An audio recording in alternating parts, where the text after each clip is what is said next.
It's very, who am I that I'm standing here? Just living out of the shop, that's just what the Pope does. First of all, I'd like to thank my translator. That's what I can say now. And I never could say that I had a translator, but now I can say that I have a translator. A warm applause for Vincent Bijlo.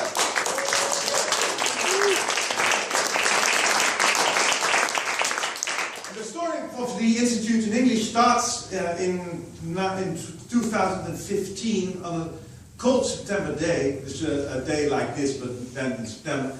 And we were in Zwolle then, Zwolle, town in Overijssel in Holland. And there was the manuscripta, that's the start of the literary season in Holland. And there was a stand, there was a book market, and there was a stand from a publisher, Holland Park Press. And we walked along that stand, and we were talking to Bernadette, and she was there, and I was up. And Mariska, my wife, said, "You must translate Vincent's book." And when Mariska says that's something, there's no one who can't oblige. So they did. En dus ik wil ook, I want applause for Bernadette and I.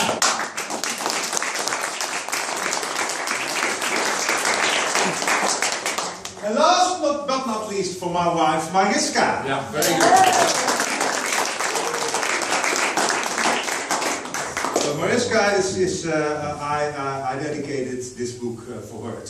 I wrote it in, it was first published in Holland in 1998.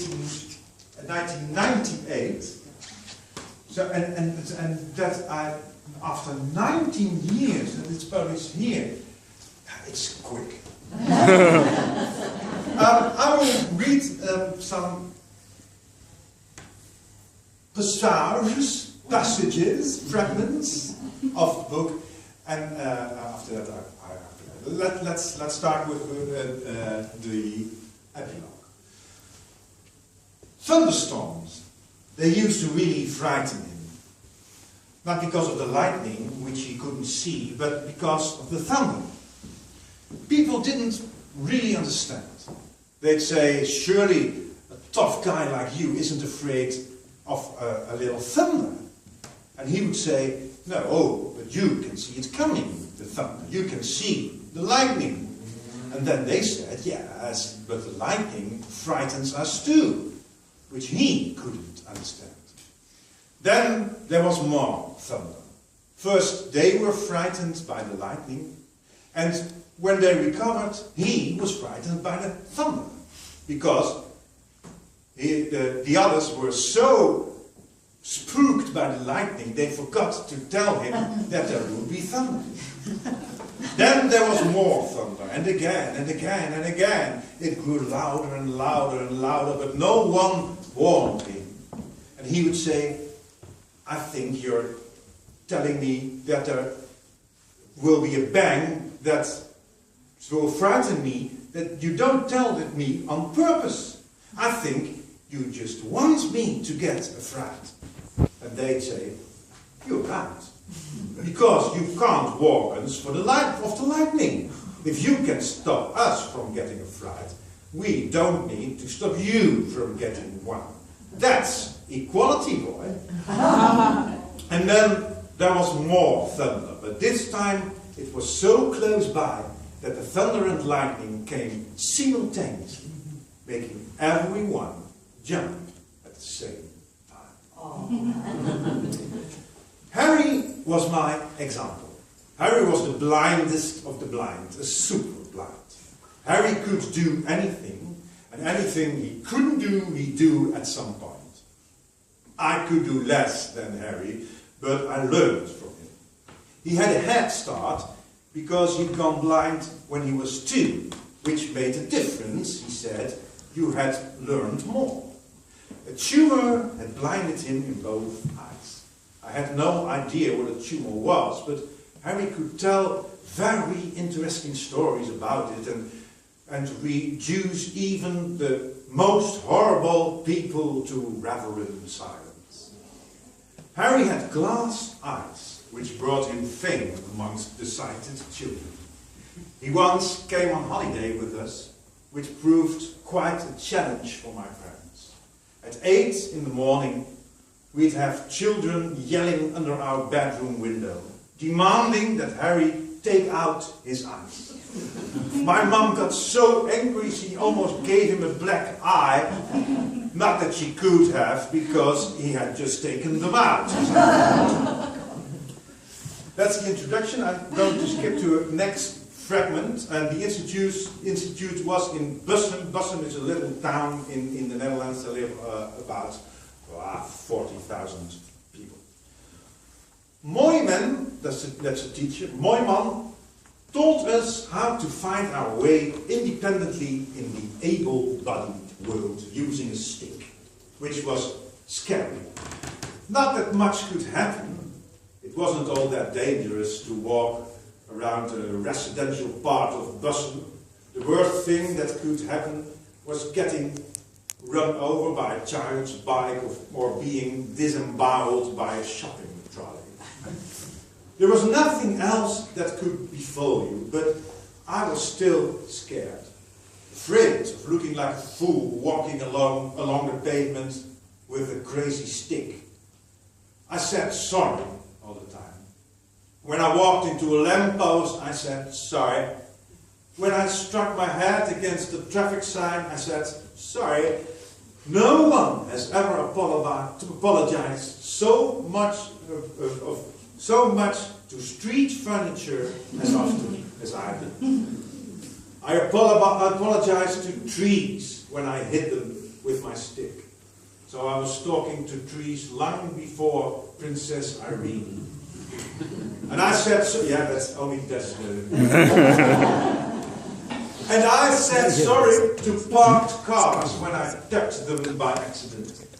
I was really frightened that the owners would come tearing out of their houses and beat me up. But they never did. Mr. Mooiman himself was angry with me once when I hit his car. But I didn't say sorry then. I wasn't sorry at all, because Mr. Mooiman was ridiculously proud of his car, a middle-class Opel Kadett, or a crap cadet, my father would call it. We had a Saab, after all.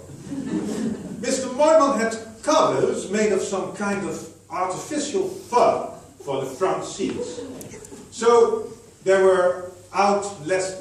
So they'd wear out less quickly, and it would keep its trade-in values.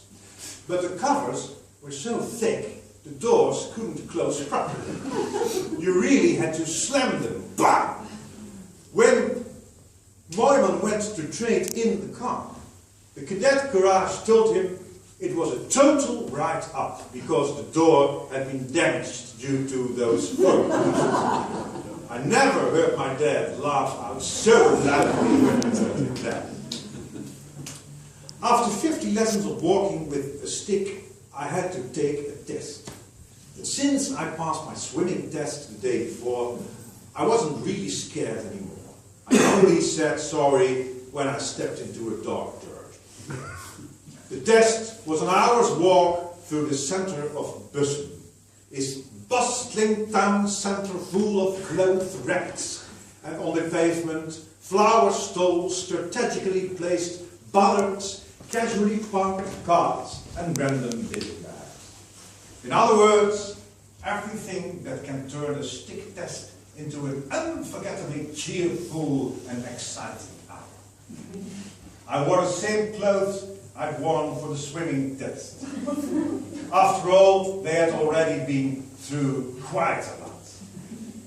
Even if I poked a hole into the aquarium at the pet shop, I'd be fine. I was a hero that day, and I couldn't possibly fail my exam. It didn't bother me in the slightest that the roads were icy. My clothes could cope with what?